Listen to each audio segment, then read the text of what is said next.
Um, Folks who are presenting, I will make you co-host so that you are able to share your screens as necessary. All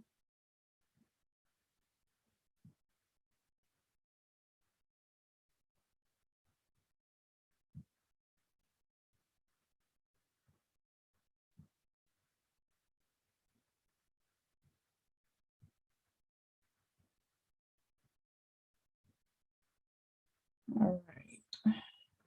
Cool. Welcome, everyone. And thank you so much for being a part of today's call. It's really nice to see a lot of people after quite a while, I think. JK Sir, Menak, welcome. And yeah, thank you so much for joining on a Sunday. So today we have some exciting updates and a chance for people to be able to share their learnings from all the different things that the community has been doing over the last month and a half, actually. So let me get started. Is everyone able to see my screen? Wonderful. Yes. All right. Welcome to the 7th Moonshot meeting. This is an initiative by the JSPF community engagement team, of which Siddhant and Anjali and Sneha are a part of. JK Sub is getting a lot of noise from somewhere. Is that the case for everyone else? Okay, looks like it might be something on your end, JK, sir. All right, so welcome. It's really nice to see all of you, and thank you so much for deciding to spend some time with us on Saturday night. So I hope everyone's weekend's been going okay. We have quite a few exciting updates, and we wanted to be able to share this with you. So as you know, this is all an initiative of the Jitesh Raj Scholarship for Promising Freshmen, which is held in honor and memory of Jitesh Raj Perisamy. All of you are here because you've been engaged with the scholarship in some form or the other. Some of you are finalists, some of you have been mentors and panelists, and are obviously some of you are organizers as well. So we really appreciate everything that you've brought in.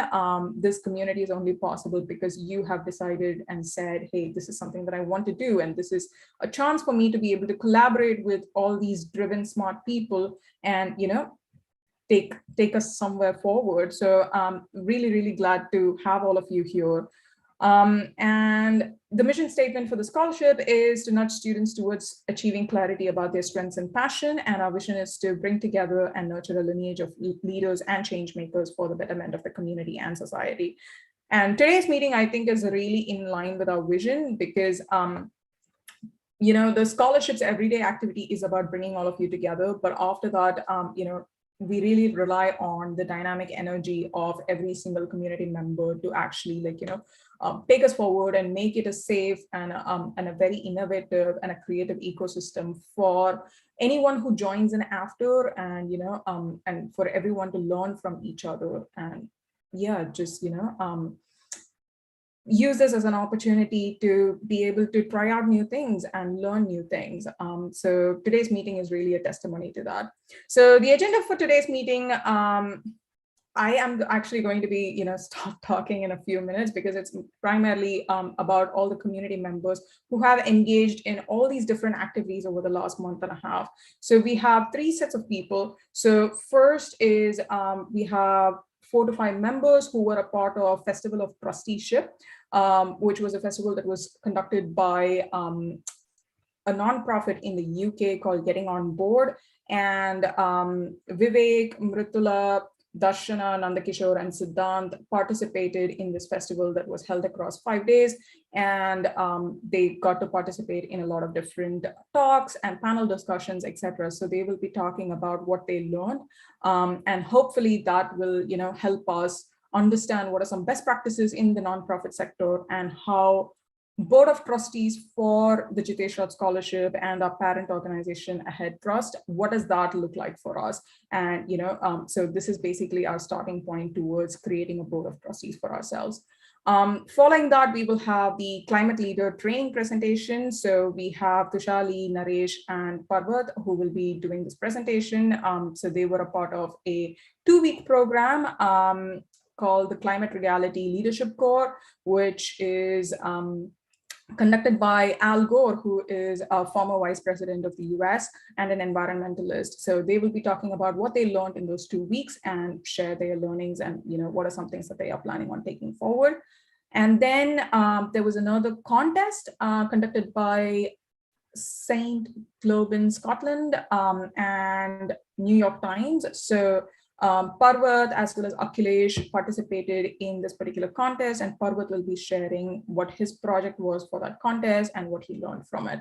And then finally, it'll be a chance for us to, go into some breakout rooms, have a chat about, anything that inspired us, anything that you have more questions over, and anything that you think we can take forward. And of course, like I said, it's great to see a lot of people come back for this call as well. So it'll just be nice for us to network. So that's the rough agenda for today. So first up, I will hand it over to the Festival of Trusteeship. All right, thank you, Shiva. So I will share my screen and start the presentation now.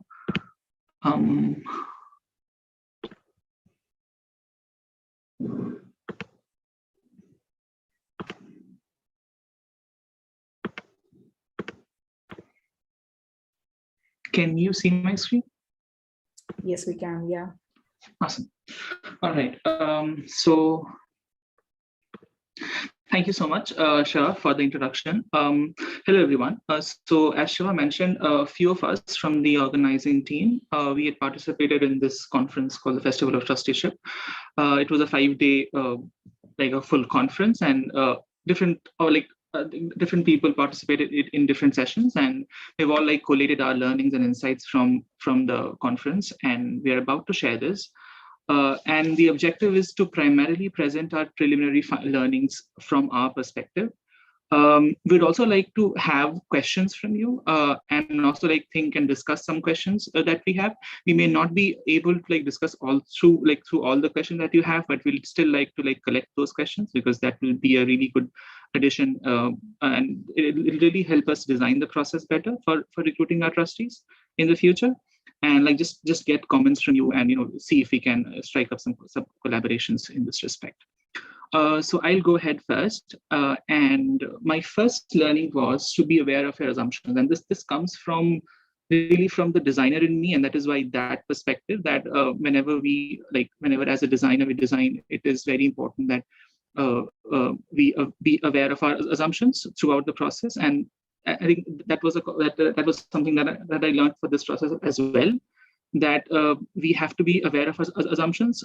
For example, we do not need to assume that our prospective trustees would know what a trustee is or what a trustee does when they see our advertisement anywhere.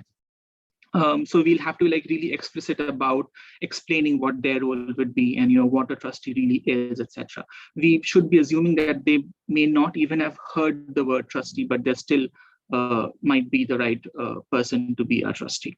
We also should not assume that the right candidate, when they see our advert, know automatically that the trusteeship is open to them. So the point is to be very explicit about who we are addressing that advert to. We should not assume that our prospective trustees know what a typical trustee recruitment process looks like. Precisely because they come from many different varied backgrounds. They may have never heard of, as I told before, of what a trustee does. So obviously they do not know what a trustee recruitment process looks like. So we will have to make them more comfortable. We'll have to give them all the information and everything, and really support them through the recruitment process as well when we're doing that. And this is very, very similar to what we do even as a GSP, when as an organization, when we support our applicants through the scholarship as well. Also, we should not assume that the people we have chosen to become our trustees know how to behave as effective trustees. This would probably become more clearer in the next slide, but the primary point here is that we would choose trustees based on our strategic goals and what we really need on the board. But functioning as a trustee is independent of that, and hence there's a lot of need to train people whom we have onboarded as trustees, even after we have onboarded them, and that's a pretty ongoing process always. My second learning was that strategic goals as the organization should be our North Star. And I think that's where the whole process begins. So rather than just having a very random view of people whom we might need, and people who we think that might be good additions to our organization as trustees, or even like having just one a one-dimensional view of trusteeship as a source for fundraising. So those are some of the traps that we should avoid. And the process really begins by mapping out our overall strategic goals as an organization. So what is it that we are trying to achieve in the next 5-10 years? What are our strategic goals? And then we can think in different steps and like really break that down into smaller goals, and then prioritize those goals, and then really look at what skills do we need to achieve those goals in that priority. So what are the specific skills or personal experience, etc., that we need to achieve those goals, and which of those do we really have in our organization, and which ones do we not have. And now that we have a list of skills that we do not have in our organization yet, but we need to map out. Now the point is that to fulfill those needs, there can be different ways, and trusteeship is just one way of doing that. So we'll have to like really map out the different ways we can fulfill that need that we don't have yet to achieve our goals.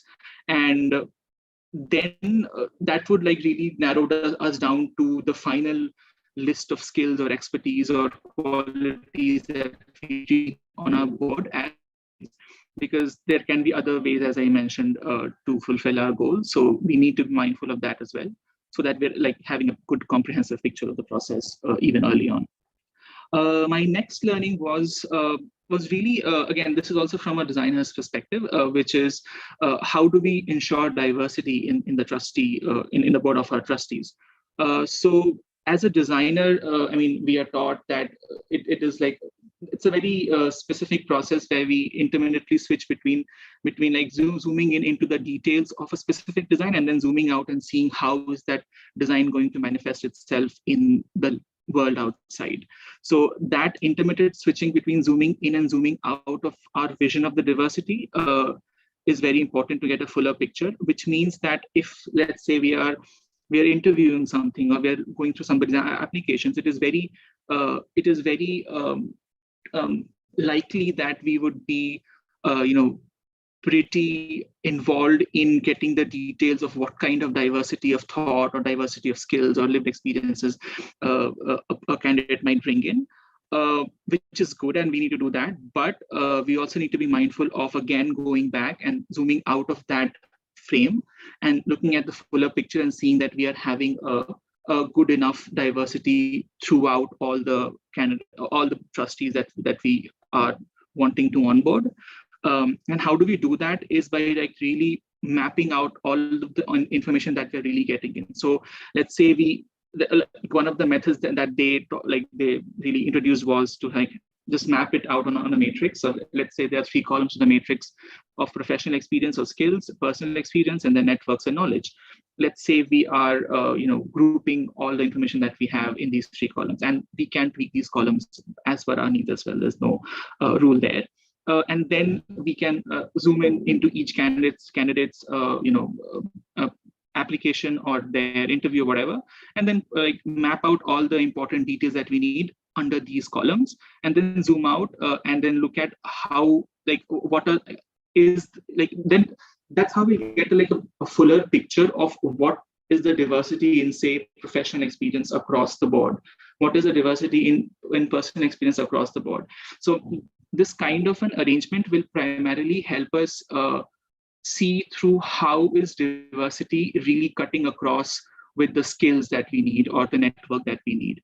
So basically they have like combined 2 different matrices or 2 different matrices of different sizes, and then made us look at it from a more fuller perspective, really. So yeah, that's something that we need to do to really ensure diversity throughout the process that when we are going through the process, really.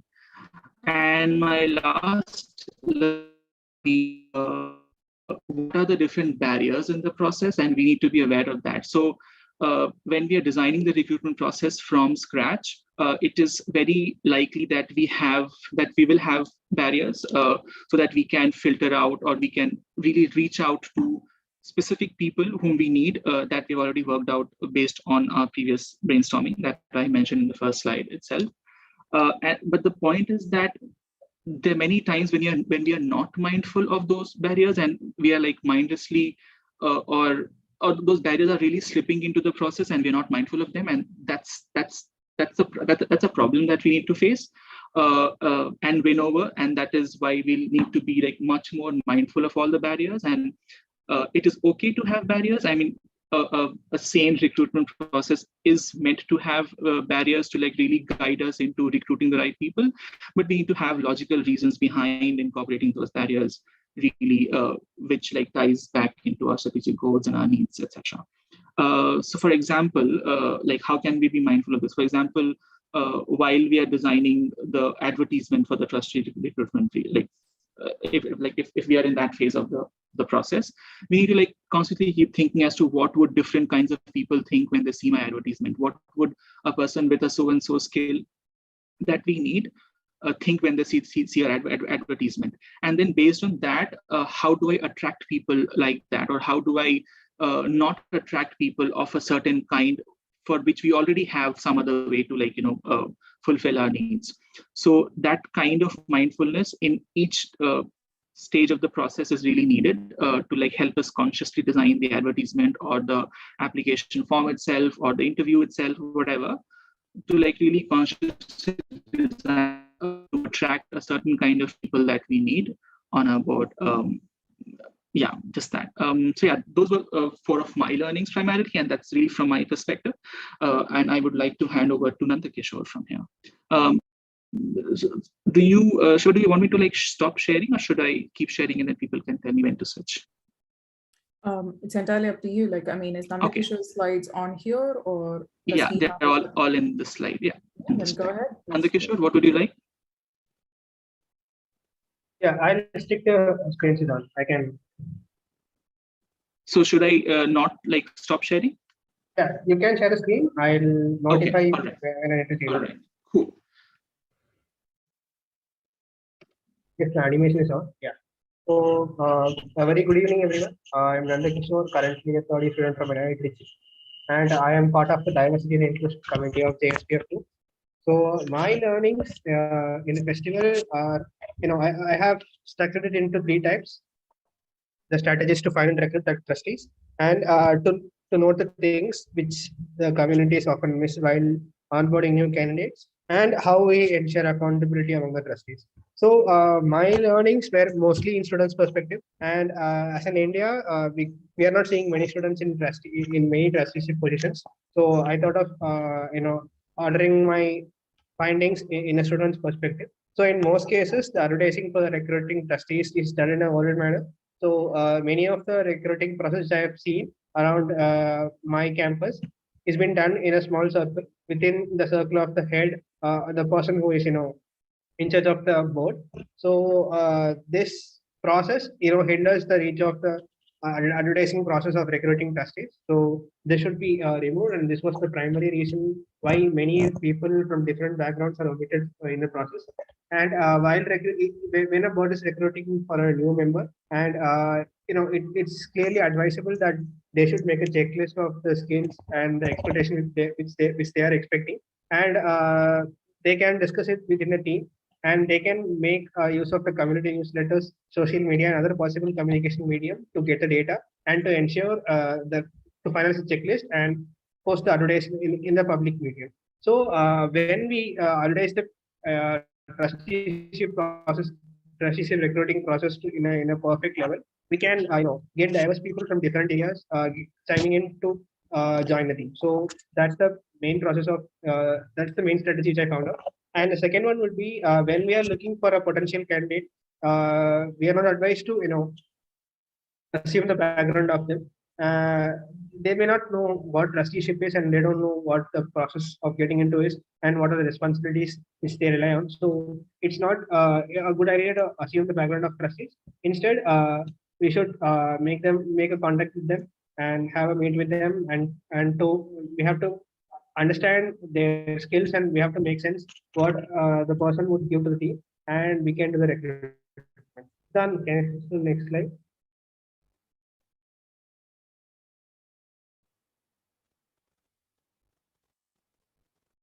So, since I spoke about the recruitment process, let's say we have done a perfect recruitment process, and we have new members in the team. So, when we are welcoming a member to the team, there are many aspects which a team misses while getting a new member into it.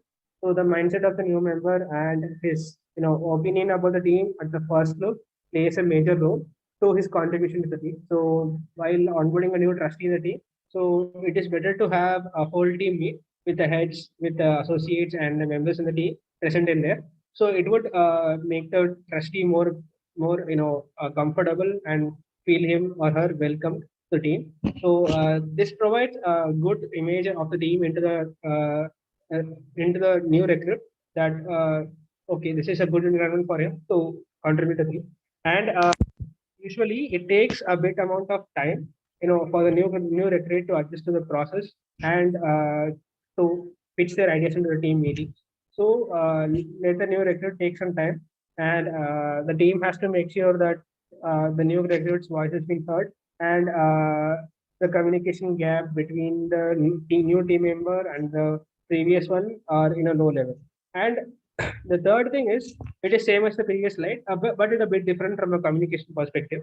So when a new trustee comes into the team, the main way of getting the recruit in the team is by sharing the knowledge from the previous members to the new team. So it provides a source of it gives an insight to the new recruit about the experiences the previous members have and the mistakes they have done in the past. So it makes the new trustee to make decisions and make their way into the team. Yeah. The next slide, please. So this is my last slide, and this is the one I felt very responsible to share with you. So when our team is formed and we have members of different expertise level with different seniorities, and sometimes there may be misunderstanding between them. There may be communication issues. So the accountability in the team gets into question. So that's the main point of failure in many teams, which they don't properly notice in the past. So the first point would be not to follow the old decisions the team has been doing for the last past time. So since the entire environment is new and the stakeholders are different, so it's better to take the data from the past and learn the facts from that and to make decision when with the whole team involved. And we should have a logical reason behind taking a new decision in the team, and we have to make sure that the entire team agrees to the decision.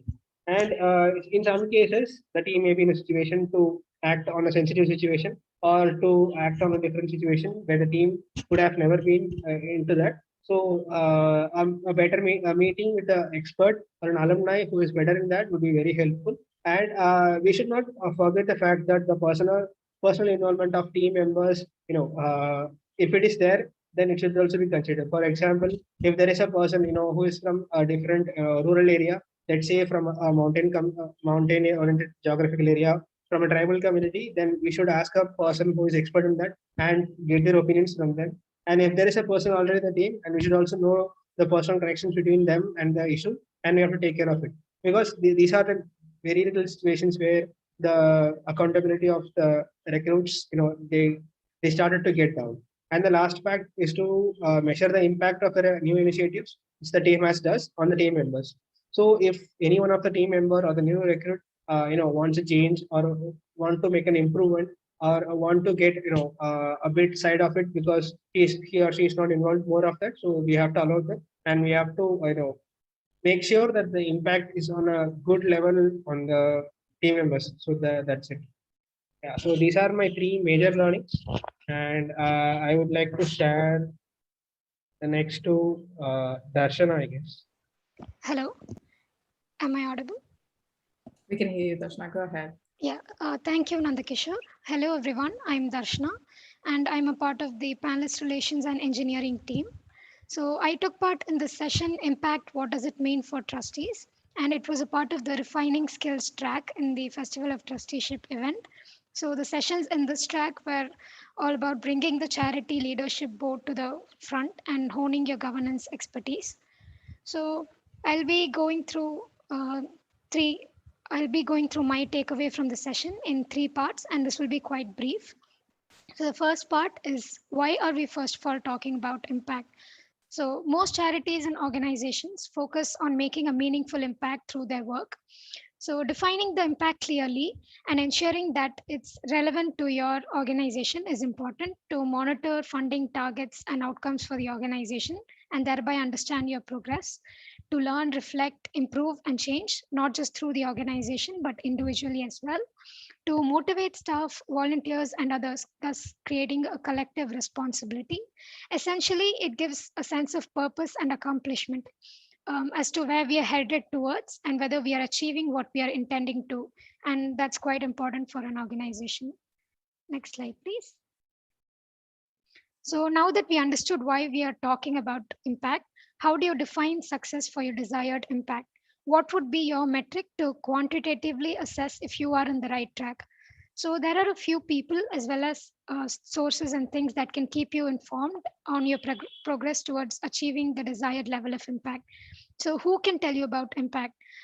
There are clients, service users, the beneficiaries. Also, we have i- also we have people inside the organization like staff, volunteers, fund, and people outside the organization like funders and referrers, partners, etc., that can tell you about the impact that you're creating and give their own feedback on that. Also, a few sources that can tell you about the impact as an organization as well as your individual impact would be the interviews that you're conducting, surveys, workshops, case studies, your own personal observations, and the feedback that you receive from the audience, and funding reports, social media, etc. Social media especially can be used to our advantage to learn more about our impact. And coming to the last slide, so now you have the why, we have the impact and the end goal of creating your impact charted out. Now all that we require is a plan to execute, and that is where these tips that I learned from the session, they come into play. So the first tip would be to actually ensure. So the first tip actually would be to clearly mention the vision and mission your charity holds. That's basically the second point. And this is really essential because you need to ensure that there is no jargon when you're going through when you're defining your impact. You have to clearly quantify your impact success. And use the right methodology to define your impact, use the right tool for the required process, and whatever works for some other organization might not work the same way for you, and it's important to understand and ensure that you are using the right way. Also identify your audience, who you're trying to engage with and what's the best way to engage with them. There are several strategies that can be included specific to your audience. You can go through them as well. Also, finally, you have to go through the potential risks that can be possible while you are trying to follow through your impact activity. You have to ask yourself whether the impact activity poses any risks to yourself or your audience or to the organization members in any way, how it will affect your process as well as the others. Generally, you need to weigh in the positives and negatives before you do any big change. And this impact framework that was mentioned in the session, I could see that it beautifully consolidated all the tips that were mentioned. Like you can see the process clearly segregated so that it can be made easy to follow through. You have to mention your outcome and your outputs, and then you have to give your success metric and evidence. You have an example over here to illustrate that. I think that's what I took away from the session. Thank you, everyone. I'll give into. Yeah, I'll take over. Thank you. Thanks, Darshana, and thanks, Siddharth, for moving on with the slides. Uh, so, for me personally, running any non-profit charity, I've always believed that we should sort of think of it as a corporate and a capitalistic organization where you are working towards the betterment of your stakeholders. Now, in capitalism, the stakeholders are very different versus, who have economic motives versus in a nonprofit, you have social motives. But in both cases, what is important is the client is centered to your conversation in defining how do you work towards it being better.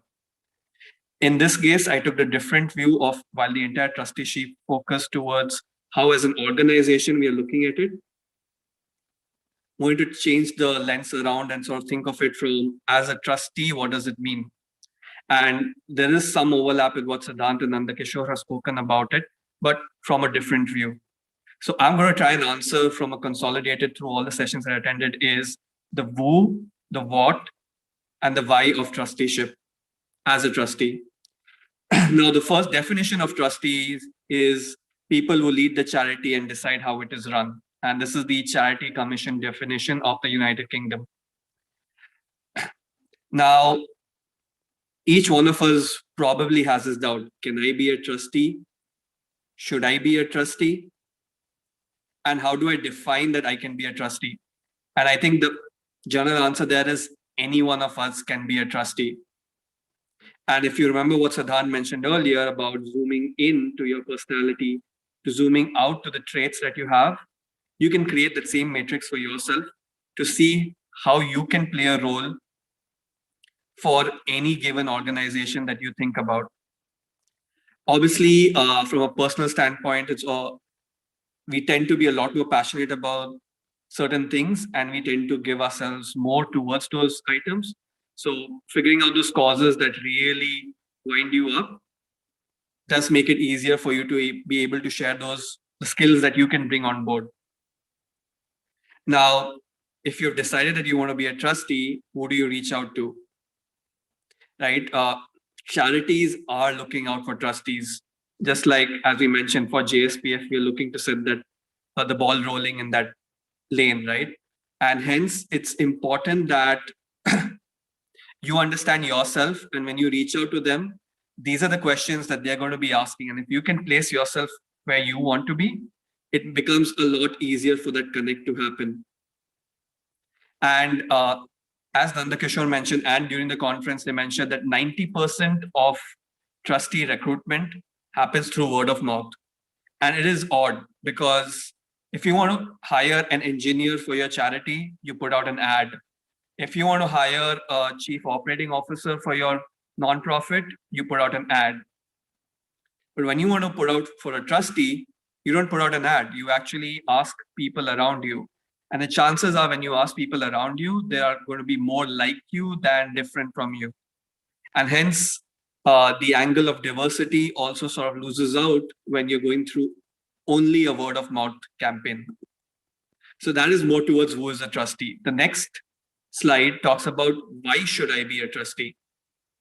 Like I mentioned earlier, making a difference for something that you're passionate about obviously is the primary driver to why you're going to go above and beyond to help a cause.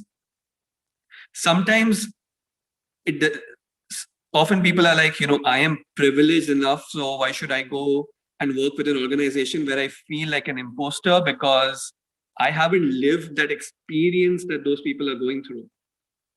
Well, just because you have that privilege, you can use that privilege and lend your voice in a forum where those with those lived experiences are not getting a chance to speak up. So each one of us has a role to play in this ecosystem, and that's the underlying takeaway that you'd want to take from this conversation. The third foremost is bring your professional values and skills to the table. All of us have chosen different life paths or will choose different life paths with respect to our careers, and the skills that we bring on board can help any organization, whether it's in the finance domain, it's the engineering domain, it's in the human resources domain, it could even be corporate communication domain. There are multiple avenues where you can leverage your skills because, again, think of each charity as an organization. And if you are doing something in your organization, I'm sure you'll find your skills best utilized even in the charity ecosystem. Now, that's the why. And the last and not the least is what. And in brackets, I put good because you could be a trustee, you could be sitting in the back of the room as a passive spectator, and still be a trustee, but how do you be an impactful trustee? As Darshana mentioned, the importance of impact. When you get in, you probably don't know anything about the organization, or you know a little bit, or you don't know how the place works. But ignorance is bliss in this perspective, because you have a fresh new perspective. You come in, you ask. There's nothing like a dumb question. It might get people to rethink about why they've been doing a certain thing a certain way. It could bring in a perspective that no one even thought about, or simply it would arm you with information that would allow you to be more impactful for the broader group. So ask, and ask. There, part of the conference, they mentioned that often trustees are have the slogan of give, get, or get off, at least in the United States. What that means is when you sign up as a trustee, either you are a donor, so you're paying a lot of money into the organization, or you have the means to connect with people and get corporate donations in, or you simply get off. So the only spectrum people are looking at is from a fundraising perspective. And that is something they want to move, because skills-based, effort in kind, all of this really helps out take an organization in the right direction. Last but not the least, this is purely voluntary. What often happens is when we sign up, and we usually do this in our free time, we are cutting into our free time. If we don't balance it out, we are going to burn ourselves out, and it doesn't help anyone in the long run. So don't forget yourself, keep time for yourself, take care of your mental health, and balance things out. I think that was the overall summary that we had from the conference. It was a great experience overall. I think part of JSPF, all of us turning in, actually made this conference international, as the sponsors say. And for that, we'd have to give credits to, getting on board for organizing the festival, Ahead Trust for fully sponsoring our participation in the conference. And last but not least, if you guys have been inspired by some of the thoughts that we have said, you have more questions that have come up rather than answers from this entire conversation, feel free to drop us a note on the email ID on the screen, or reach out to any one of us, and I'm sure we want to take this dialogue forward. I'll pause for any questions, and keeping time in consideration, I'll actually hand over to Shiva, and you can let us decide how you take it forward. Wonderful. Thank you so much, everyone. That was absolutely fantastic. And, it sort of like covered everything, like the A to Z of trusteeship. And hopefully people got to learn about this particular thing, and maybe even consider themselves to be potential trustees for any organization of their choice. So I wanted to also mention that all these participants have written about their experience as well on our Medium blog, and that is available on our Medium blog. I've just put the link on the chat for that. So please do take a look at it, and you might, get further insights around that. We can take one question quickly if anyone has one. Does anyone in the audience have one question for the moment? We will have a breakout room at the end of this call as well for you to have in-depth conversations. But if there's any burning question, we would be more than happy to take right now.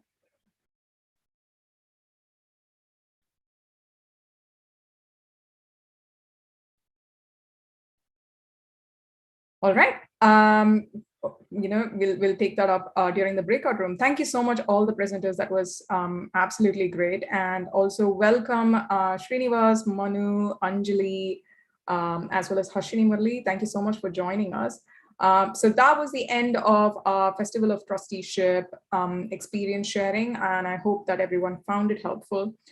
Next up, we have the Climate Leader Training program that Tushali, Parvat, and Naresh participated in.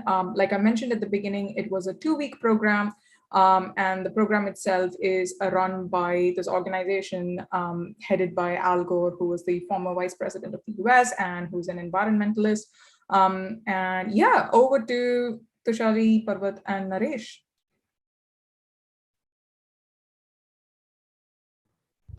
Pavat, can you? Yeah, one second.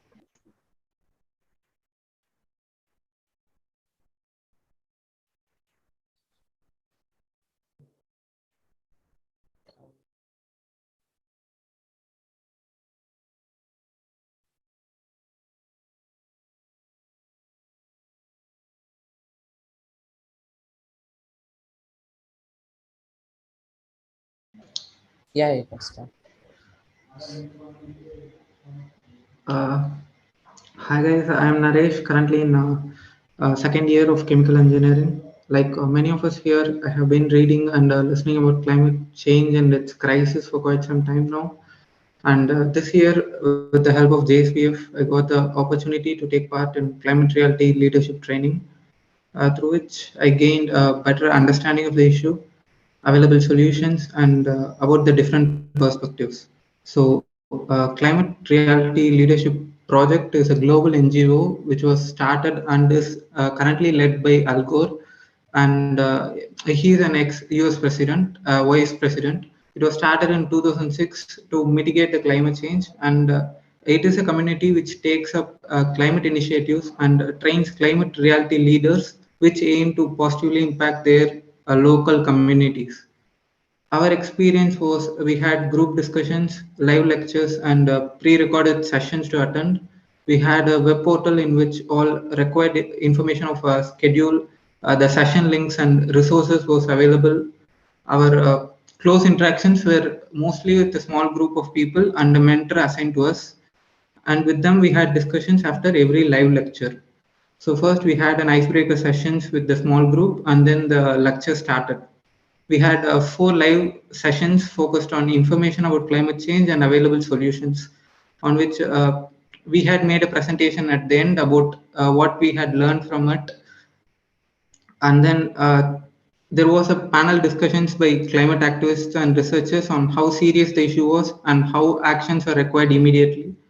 We also learned about the causes and increasing destructive effects of climate change that we weren't familiar with. For example, the deformation of polar vortex, and that as the ice sheets are melting, the previously frozen organic material are slowly starting to get exposed to the atmosphere, and they are starting to decay. This is causing an upsurge in the CO2 emissions. We learned different perspectives and how communities are unequally affected. The most vulnerable to climate crisis are generally the poor and ethnic groups who have contributed the least towards climate change. For example, the farmers suffering from droughts, or the coastal fishermen, those who are suffering from flooding. We also learned that these communities are generally overlooked, but we must, our future generation and we currently must acknowledge them, help them rightly, and compensate for their losses. Overall, the experience was very fun and insightful. And after this month-long training of completing these requirements of attending these sessions and participating in these group discussions, we got our climate reality leader certificate and also the access to the reality hub, on which Tushali would brief about later. Now, I would like to ask Pawan to share his experience about small group discussions. Yeah, hello everyone.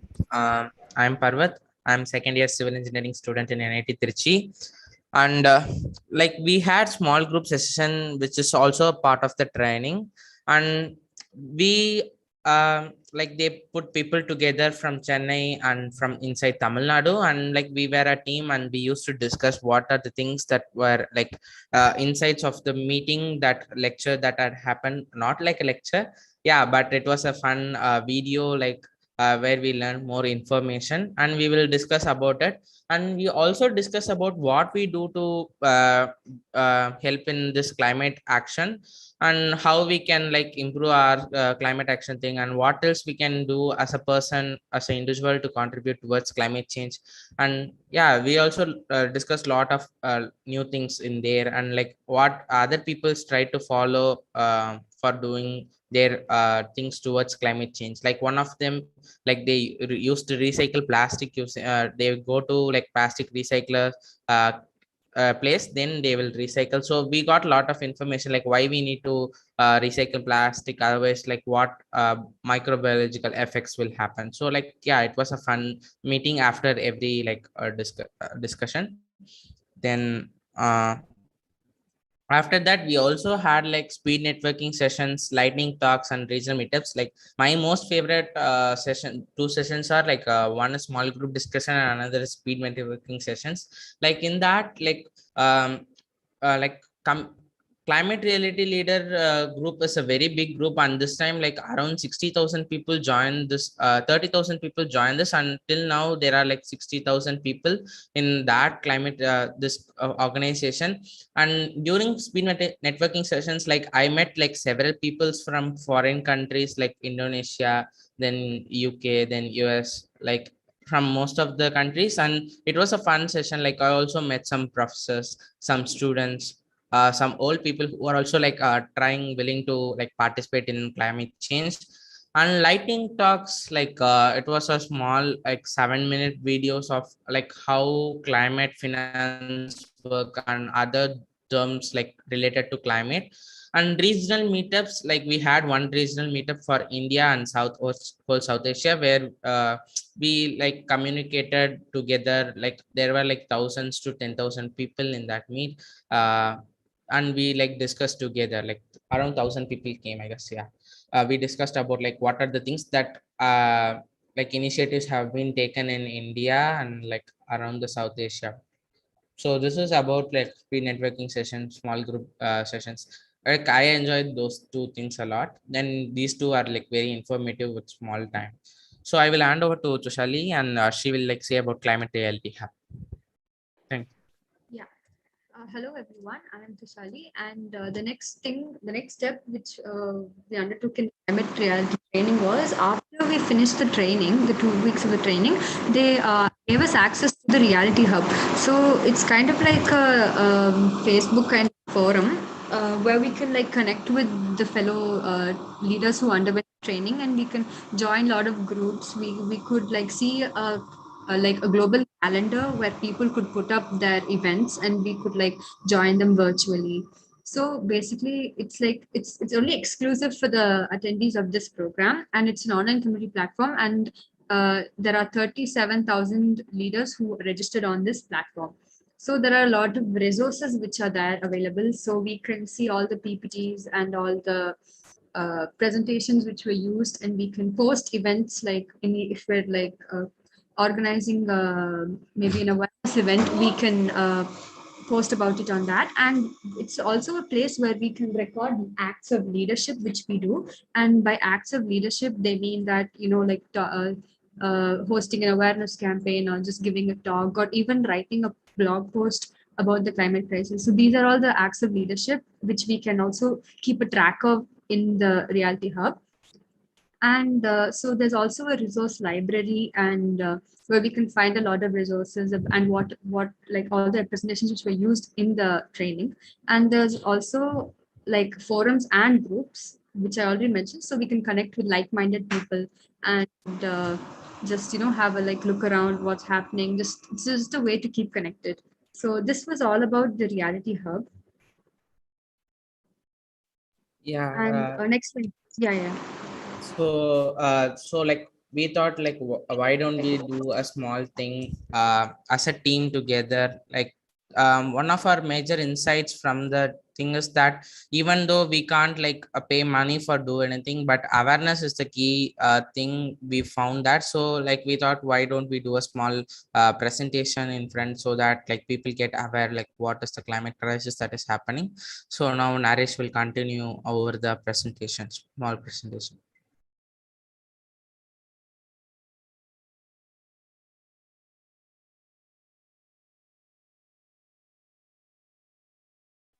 Naresh.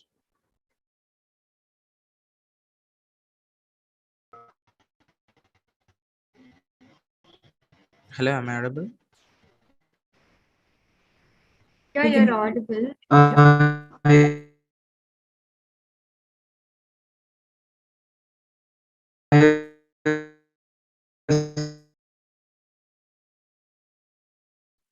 Naresh, I think you're having some internet issues.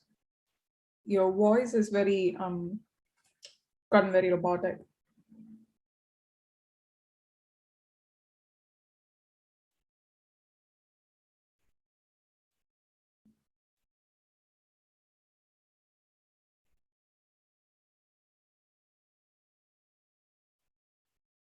Um, Okay, while Naresh figures it out, Parvat, are you okay to talk about your COP26 challenge? Yeah, sure. Is that okay? Just while Naresh is like figuring out Yeah, his internet issue, because I think your presentation is a short one as well. So yeah, we can try and do that now if that's okay. once.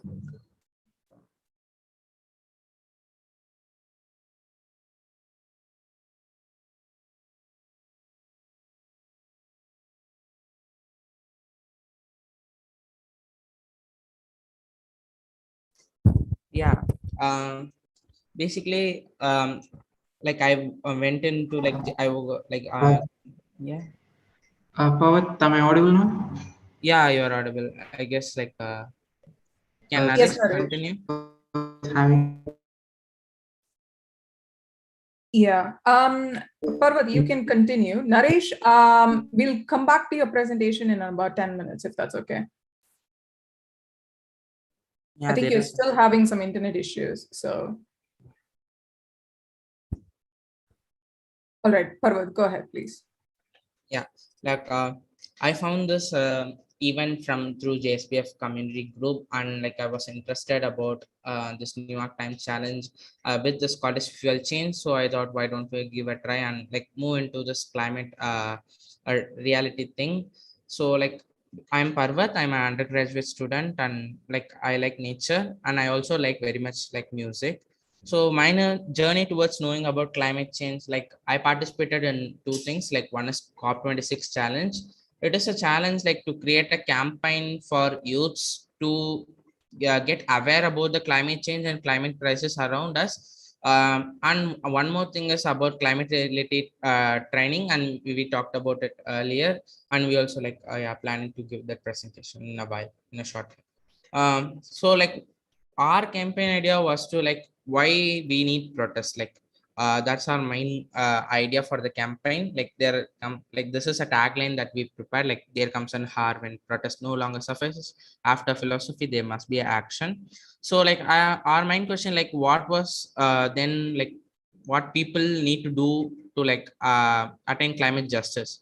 So like this is another tagline, like why do we don't need protest, and like protest like will hurt us like rather than healing the whole wound.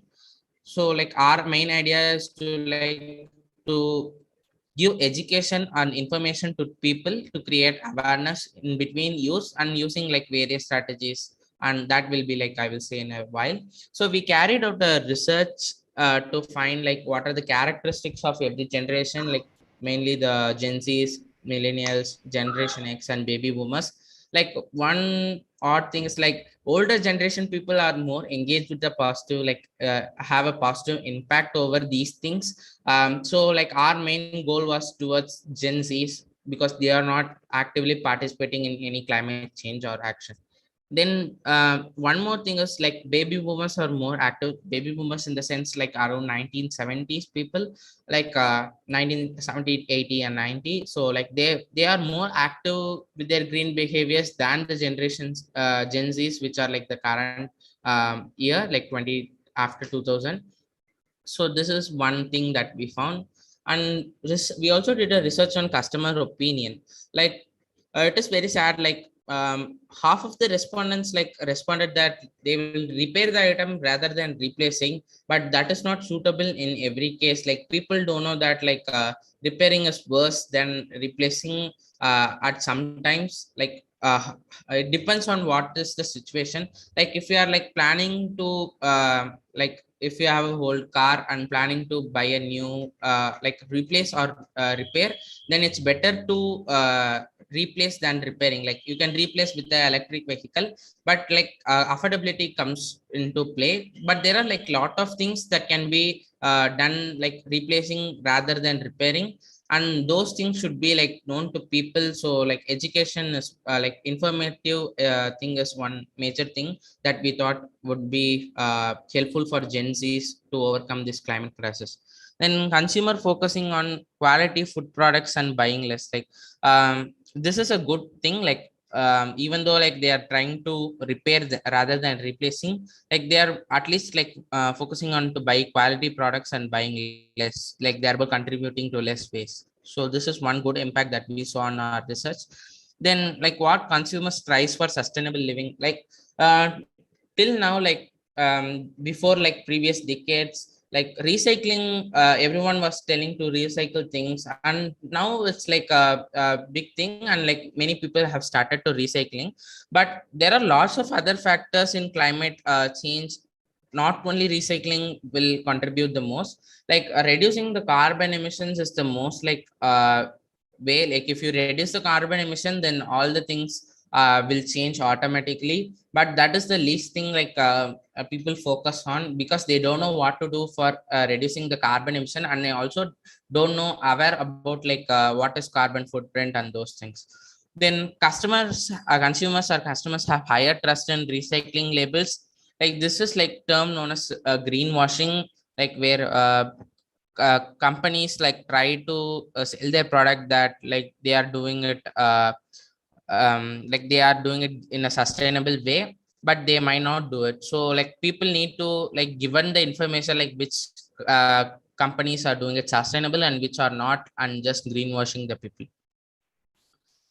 And we also did a survey, like this is a survey which is already taken like on the behaviors of the customers. Here also like they like limited the use of plastic, but there are a lot of other things that also need to be like seen. Like doing one thing is difficult, but there are like lot of things related to carbon emission that must be reduced as soon as possible to reach net zero by 2050, which is the goal like given in the COP26, or like not COP26, like in Paris Agreement.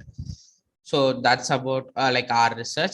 So like what from our research that we found out is like there is a lot of missing information for the people. So if we give the information for the people, they might try to do something.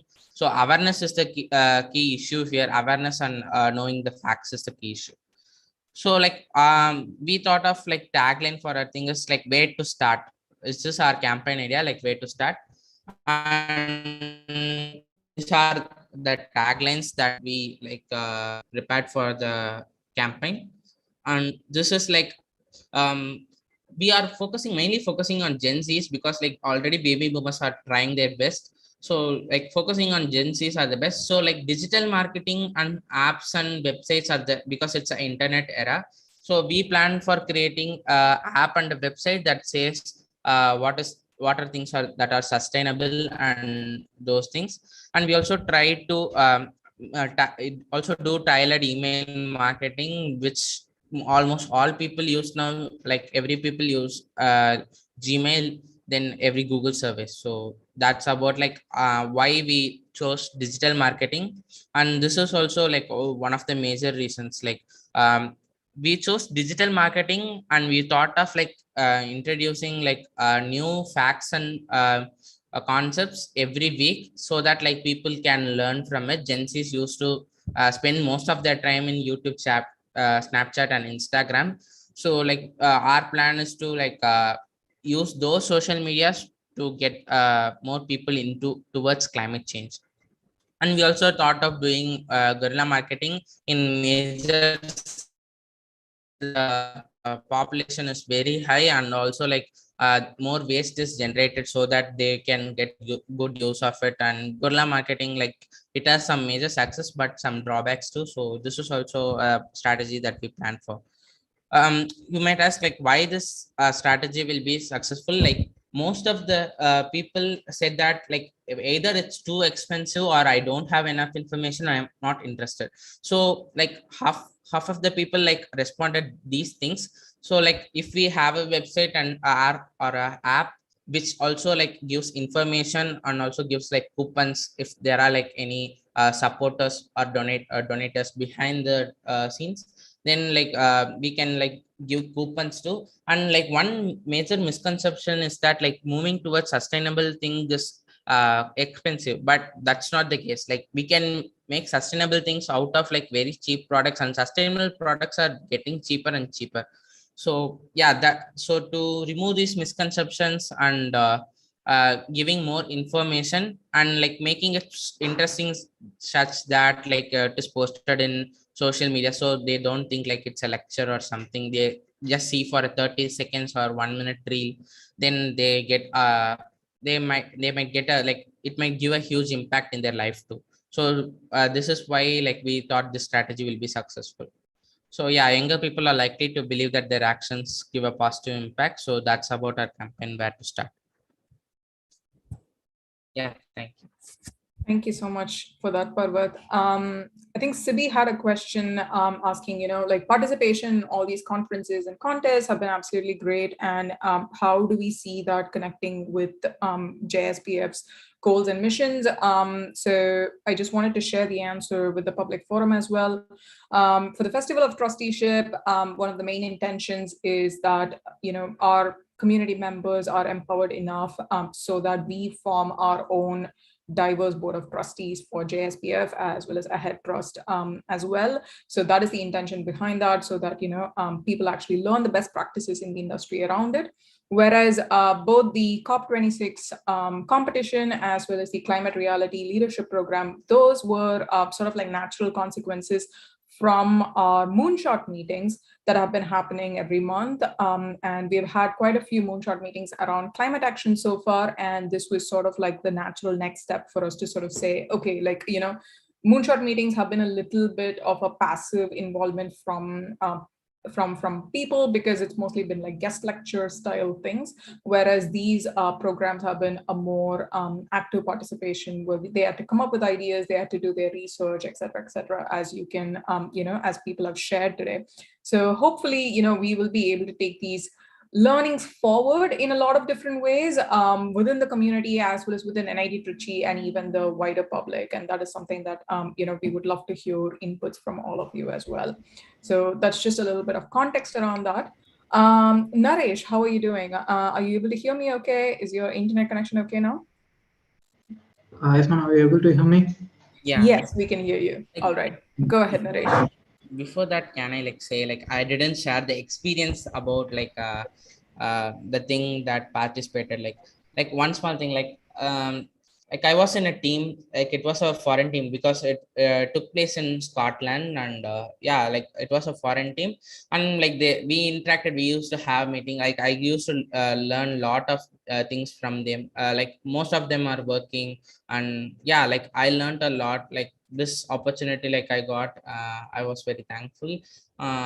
Yeah, that's about my thing. Like we used to had a lot of meetings, like 2 to 3 meetings from the whole thing, because like everyone was working, we had less time to interact, but yeah, like I had a fun experience in that. Excellent. Thank you so much for sharing that, Parvat. Sounds like it was quite an impactful experience as well. So thank you for sharing that. Over to you, Naresh.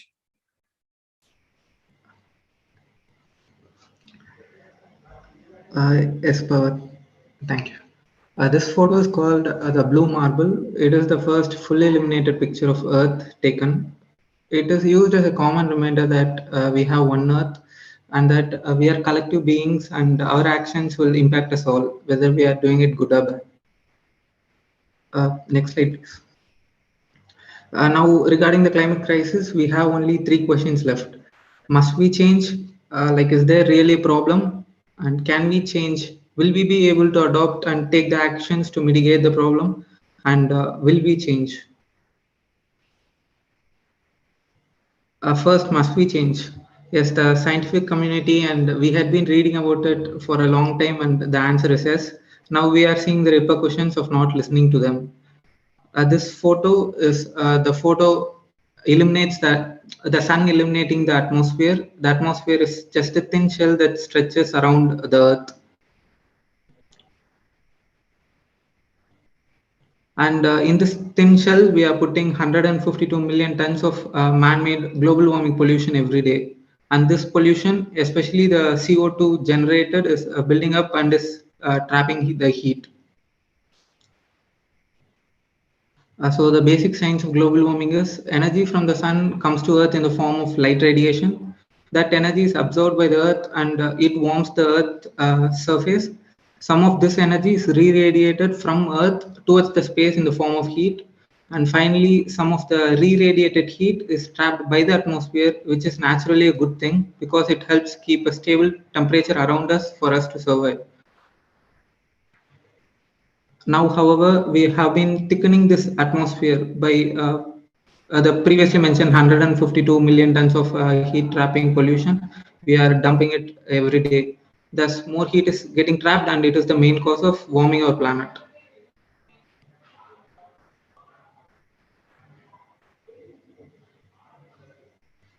As this picture depicts, there are many sources of human-caused global warming pollution, such as manufacturing, forest burning, and transportation.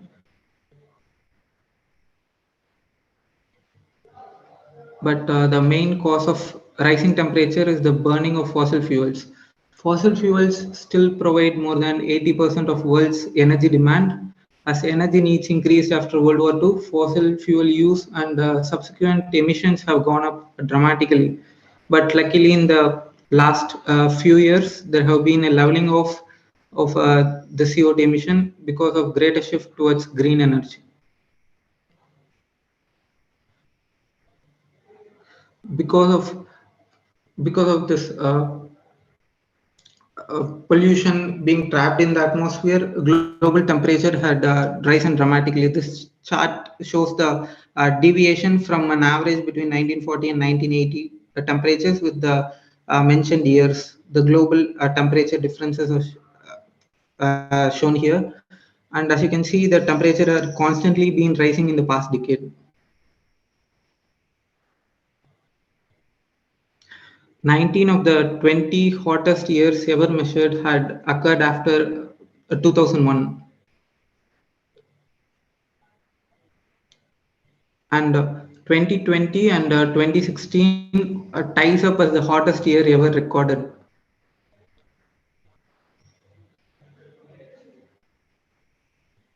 Now, this rising heat not only directly affects the people, increasing the chances of heat strokes, etc., but also the animals, crops, and our weather patterns as well.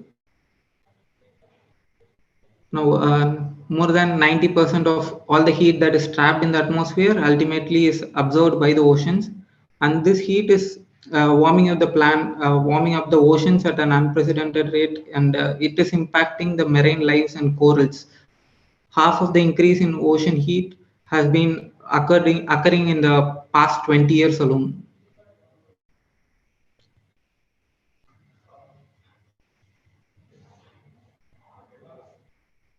Now, this warming oceans make evaporation of water easier, and it results in massive hurricanes and typhoons becoming. And as it gets warmer and warmer, it becomes more common that we are seeing this hurricanes and typhoons more and more. The extra heat also disrupts the water cycle. The amount of water vapor that evaporates off the ocean increases as the ocean warms up, and this is carried off to land and falls in much bigger precipitations, causing landslides and floods in many areas. These extreme precipitations are called cloudbursts, and this had been happening more and more in the previous decade. For example, Kedarnath in 2013. And Chennai floods in 2015, and like in the past decade, it happened in most coastal regions of Tamil Nadu, Pondicherry, and South India in general. Now, this warmer climate leads not only to heavier precipitations, but evaporation of water from land as well, reducing soil's moisture content.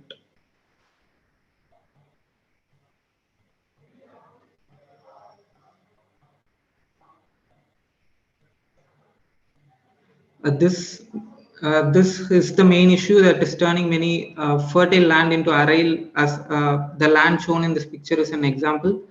And as the climate changes, precipitation patterns are also changing, leaving some places with very less rainfall than it had previously had.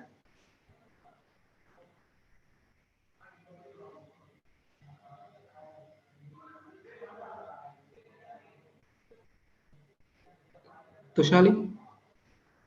Yeah, so I will be taking over. So here we can see that higher temperatures also have a direct effect on the incidence and severity of wildfires. And the larger number of larger fires corresponds closely to years with a higher average spring and summer temperatures. Next slide. Yeah. So in 2016, this fire in the heart of a Canadian tar sands region destroyed a large part of the city and forced the evacuation of over 100,000 people. So the number of climate-related extreme weather events has been going up worldwide, according to the insurance industry. So the last 2 years have been ranking among the top 10 most expensive for overall disaster of losses. Next slide, please. So here we're gonna show you a comparison. So the first photo is of a glacier in southwest Greenland, and this picture was shot in the summer of 1935, and it shows the glacier ice which is covering the walls. Next slide, please. So this photo is of the same glacier, which had almost completely melted by 2013, which is not even 100 years later, but this was all due to rising temperatures. NASA has precisely measured the decline in mass of ice in both Greenland and Antarctica. All this extra melting is raising sea levels worldwide. So this flooding occurred in Miami Beach in Florida on a sunny day with no rain. High tides are causing the flooding in streets of Miami Beach as well as several other coastal cities around. This situation will only get worse as sea levels continue to rise. So Miami is the #1 city at risk in terms of assets at risk, along with Guangzhou, China, New York, and others. Next slide, please.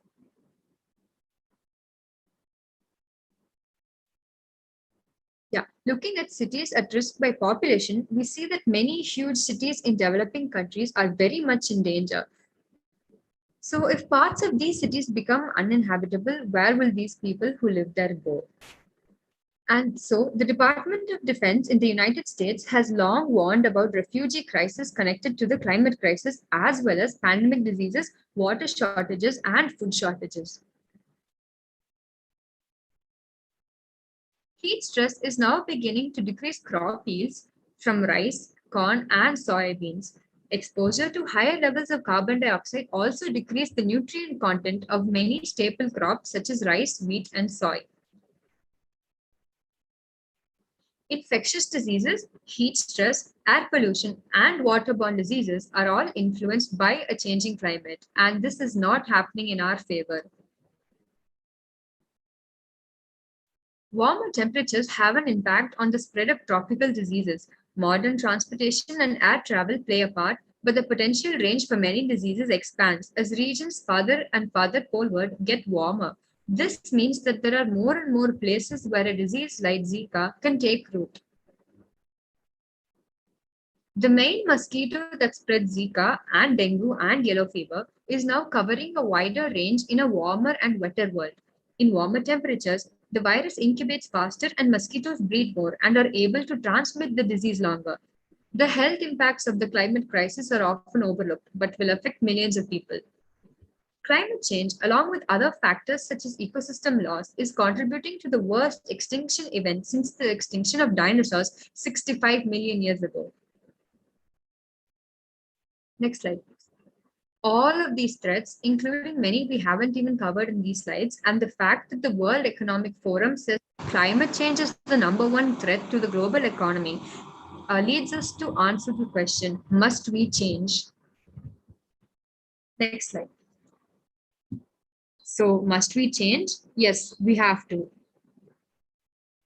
Next slide, please. So what about the second question? It asks, can we change? And the answer to this question is very positive. Next slide, please. So we have the solutions available to us now, and my teammate will be taking over to give out the solutions. Thank you. Yeah, like we like saw like what are the crisis that is happening, the floods that are happening in India, like in Chennai, in Mumbai, are all due to these climate changes, as like water evaporates more as temperature increases. So like, do we have a solution? Yeah, like we have a solution at hand. And uh, I will go through it. Like, we like more the most important like thing is energy, and like there are two main sources of energy. Like the main problem is fossil fuel. The best alternatives are like wind energy and solar energy. Like we see the like projection of wind energy at 2000 year 2000, and they said that it will only reach 30 gigawatts by 2010, but in reality it exceeded the factor by 22 times, which is like great and astonishing. This is the graph, like how like global wind energy capacity increased. Like it is currently at like 650 million watts, like megawatts, which is like very huge, and like it can supply electricity for all around the world if the wind is it is utilized at its maximum efficiency. So globally, wind could supply worldwide electricity consumptions 40 times over. um, Next, about solar energy, like how solar energy has impacted our lives. Like in 2002, they have projected that it will like only grow by 1 gigawatt by 2010, but the reality was like it was like 17 times. It has grown 17 times. But the astonishing fact is that by 2019 it has exceeded by the 121 times the projected value, which is very higher, like way higher than wind energy. And like the total PV installations around the world is around 650 gigawatts, like which is huge than wind energy, and it could suffice a lot of people. Like electricity needs all around the world. Like there is a quote, like even 1 hour of solar energy at its maximum efficiency can like suffice 1 year of energy needs in the world. Like as like cost of the solar cells is also decreasing rapidly. At 1976 it was around like $79, which was most expensive, and now in 2019 it's like 0.25 watts like per dollar, like dollar 0.25 watts. Like now in regions, other regions where the country is developing, like become low cost, they are jumping from their older technology to newer newer technology by skipping the intermediate part. Some countries do, like people in some places don't even have electricity, and now they can afford electricity and they can pay of their own by installing solar panels. And one of the major prime example is Chile. Like the country Chile, like the solar market at the end of 2013 was only 11 megawatts, but at the end of 2018 it's 2.3 gigawatts. It's already way much better than the 2013. But the astonishing fact is that in the 2019 it has almost reached 4 to 5 times the capacity into 2018. Like it is like 16.67 additional solar projects have been approved and it is under construction, so they will go like independent of fossil fuel, and they don't need not be dependent on coal. So this is the thing that most of the major countries, developing countries, need to take from Chile. Then if enough solar energy reaches earth every hour to fill, then the world energy needs will be for a full year. Then like if we come to like energy, then we also need battery storage capacities. So we need batteries, and that is also improving significantly the efficiency and the cost. Like the battery efficiency is increasing, storage capacity is increasing as the years progress, and by 2040 they have estimated this much amount of like storage capacity that will be around the world. And LED is also a significant thing, like rather it like it reduces the power consumption, thereby like reducing the amount of electricity that we use, then amount of electricity that we need to produce by using fossil fuels or coal. So like yeah, by 2020 they have estimated like this is a older graph, so they have estimated like 65% to 70% of the market will be like taken over by LED, and by 2025 by 90%, but now itself it is like around 80%. So electric vehicles is also one more major thing. till now they are not affordable in most of the developing countries and developing nations due to various factors. But as of like as solar energy improved, like electric vehicles will also improve when like better battery capacities and technologies will come, and we will like move into a sustainable future. So these are the solutions that we have currently at the hand.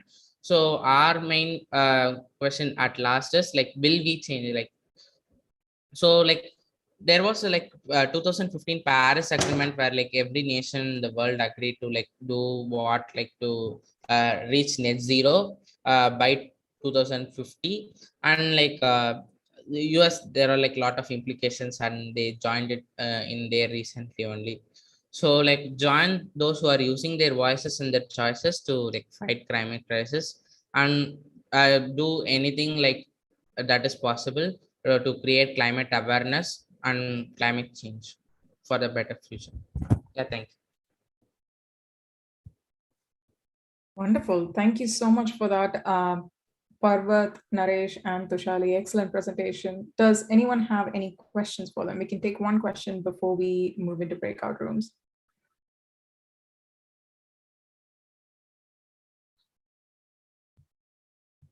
We have a comment from Siddharth saying, excellent presentation, very comprehensive. Sibi, I see you've come off mute. Yeah, the information you provide, all were quite professional and very good. And I think the important thing that I want to comment about here is that, yeah, we all have the information. That's excellent. And it's been there for quite a while. But the thing that we all are earning for is the impact. We talk about it, but we are earning for impact. But what is missing link between them is implementation. And I'm sure awareness, creating the awareness, what you're doing is excellent. And I think this needs to go to everybody. And sometimes after you have this information, you're wondering, what can I do at this point?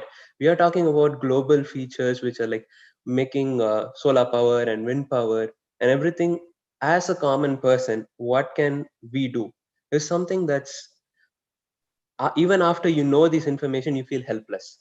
And that's the feeling when um, you can be helpless for some time, and after a while you become apathetic towards it. We know this information, we can keep talking about it, debating about it, but at some point we need to start showing the implementation. I know it's not an easy thing to say, but I've been wondering about this for quite a while. And what I was thinking is probably we should start at some level in terms of implementing it as a community wide thing. Let's say, I don't want to give the suggestions, but we can come up with the suggestions. You think about the suggestions or the implementations that you want to do. For example, you can think like, as a community, what we all want to conform to in terms of our actions. Say for example, if we are going to do some recycling, it's a small example, we can start with a recycling leaderboard. Let's say every one of us is a community participating in that, and everybody can say in each day how much I have recycled. So this is one small step which we can implement, which is easier and all of us can do it right away. And we can start seeing, if I do certain things, say I got 10 kgs of recycling in this month, and that inspires you to do say at least 2 kgs or 3 kgs of recycling. Now as a community, from being 10 kg it goes to 100 kg, and this is within this group who are really active. But now we have to extend this to those who are not participating in it, but who are willing to participate. And I'm sure that all of us at NITT at one point have come across this, and we all wanted to do this. So maybe as a first year implementation, we can start this off. And I think for that, all our participation and you guys staying there and being able to bring it out and make it as an implementation. Maybe we can take this as a pet project from this community and make that implementation of one sustainable activity for a year. And then that could go on a rolling basis. And every year you can introduce new ideas. And over time, we can say, okay, this batch of NIT Trichy has come up with something that none of us had done previously. So that's my thought. And I'm very well willing to help anybody in this process, and whatever from my side I can provide you, I'm there to help. Wonderful. Thank you so much for that, Siddhi. And I think Siddhan's comment also echoes my own sentiments, which is that like this has definitely given us some things to think about, specifically from community engagement point of view, and yeah, definitely something that we would love to work with you and see how we can take this forward. So thank you so much for sharing that. All right, so it's finally time for breakout room. It's going to be a short one, unfortunately, but I'm really hoping that at least this starts off some conversations that you can take forward outside of outside of the Zoom.